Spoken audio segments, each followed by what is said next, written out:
खालिद अमीन sir, राष्ट्रीय एकता दिवस आज यहाँ पर मनाया जा रहा है।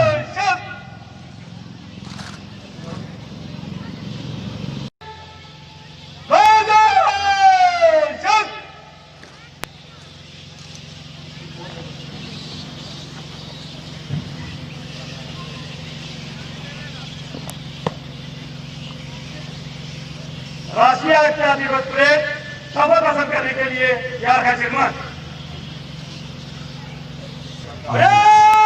राष्ट्रीय एकता दिवस मनाया जा रहा है स्पोर्ट्स सिटी पुंछ में आज हुए राष्ट्रीय एकता दिवस याद रहे।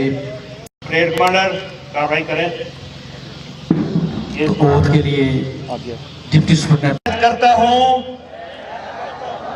कि मैं अपने देश की अखंडता और सुरक्षा को बनाए रखने के लिए अपने आप को समर्पित करूंगा। के बीच ये पैगाम देने का भी मैं अपने देश के इतिहाद की रूह और अमल के जरिए मुमकिन बनाया जा सका। देश की अंदरूनी सुरक्षा को एक मिनट ऑन करना लूट करने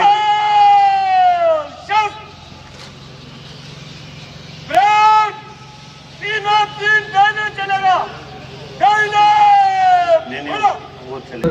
मोहम्मद शौकत मंच के सामने से गुजरते हुए नमन करते हुए तिरंगे को आगे बढ़ते हुए और इस देश की एकता और अखंडता की शपथ लेते हुए और आगे बढ़ते हुए सब इंस्पेक्टर पुलिस फोर्स का दस्ता मंच के सामने से गुजरता हुआ हवादार इकबाल वाली की क़यादत में नमन करता हुआ तिरंगे को और आज के दिन मंच के सामने से गुजरते हुए नमन करते हुए तिरंगे को आगे बढ़ते हुए और ये ऐद भी करते हुए कि भारत की अंदरूनी एकता और अखंडता को सदा मंच के सामने से गुजरता हुआ सब इंस्पेक्टर मोहम्मद असलम की क़यादत में नमन करते हुए तिरंगे को आगे बढ़ते हुए जम्मू कश्मीर आर्मी पुलिस का धूमधाम से मनाया जा रहा है।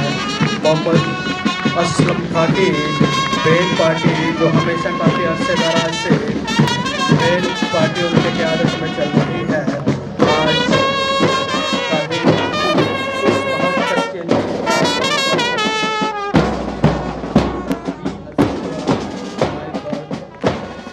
सरदार वल्लभ भाई पटेल के जन्मदिवस के मौका पर हमारे पुंछ में भी नेशनल यूनिटी डे सेलिब्रेट किया गया और इसमें सरदार वल्लभ भाई पटेल को श्रद्धांजलि भी दी गई और उसके साथ साथ हमने यूनिटी प्लेस भी ली कि हम अपने देश की अखंडता को इसी तरीके से बनाए रखेंगे, अपने देश की एकता को इसी तरीके से बनाए रखेंगे। आज नेशनल यूनिटी डे पर मैं सभी पुंछवासियों से, सभी जम्मू कश्मीर वासियों से, सभी देशवासियों से अपील करता हूं कि वो अपने देश की अखंडता और एकता को बनाए रखने के लिए इसी तरीके से काम करें और जिस तरीके से हमारा पुंछ में एक जो है अच्छा माहौल बना हुआ है, भाईचारे का, आपसी सद्भाव का माहौल बना हुआ है, इसको इसी तरीके से बनाए रखें और अपने देश की एकता और अखंडता को और भी अधिक मजबूत करें। 1875 हमारे एक इंतहाई महान पुरुष सरदार वल्लभ भाई पटेल का जन्मदिन है। गवर्नमेंट ऑफ इंडिया ने 2014 में ये फ़ैसला लिया कि इसको हम नेशनल यूनिटी डे के तौर पे या राष्ट्रीय एकता दिवस के तौर पर मनाएंगे।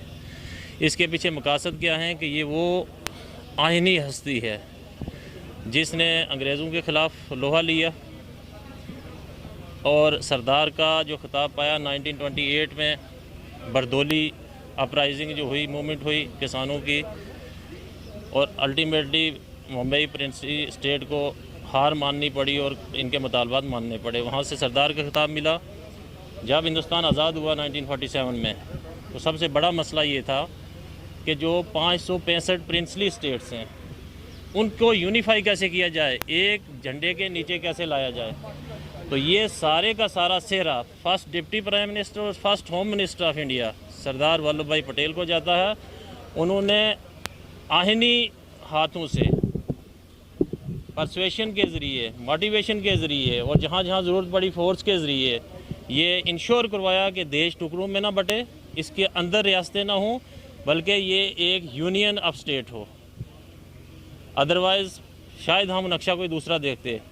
उसके बाद इनको आयरन मैन ऑफ इंडिया का खिताब मिला। इनकी इंतहाई गुनागो जो हैं वो कंट्रीब्यूशंस हैं जिनको याद करना लाजमन ज़रूरी था।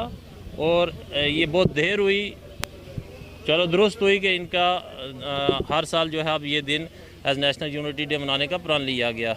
इस दिन होता गया कि कौमें और इंडिविजुअल वो अपना अहद दोबारा याद करते हैं कि कल मुल्क की सालमियत को, एकता को, सिक्योरिटी को कोई ख़तरा हुआ तो हम सरदार वल्लभ भाई पटेल की तरह आईनी दीवार बन के, एक साथ होके, सीसा पिलाई दीवार बन के खड़े होंगे और दुश्मन को नाकाम करेंगे। Thank you so much.